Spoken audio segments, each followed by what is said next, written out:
If ever there's an industry in Scotland that's fate has been bound to the European Union, it's fishing. The Fishing for Leave campaign, launched today in Peterhead, says the common fisheries policy has been a disaster. But as Kevin Keane now reports, not everyone in the sector believes that rushing to exit is for the best. If there was a leave vote in June, people here would be putting the flags out. In fact, they already are. It's brought misery to their industry, and many have wanted the European Union to end for decades. So they're not going to let this vote go by without highlighting the change to their communities.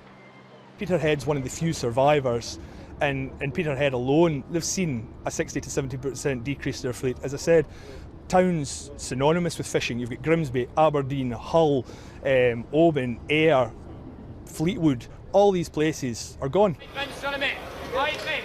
In the early 1970s, the quayside here in Aberdeen was thriving. Fish was big business, with a constant flow of boats coming in and out.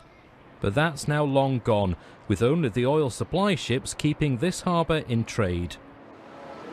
In Peterhead, it's not quite so bad, but skipper John Buchan has witnessed the decline and wants fishing rights repatriated. Scotland and Norway own the northern North Sea and negotiate with one another, okay? A Scottish fishing minister would be in control.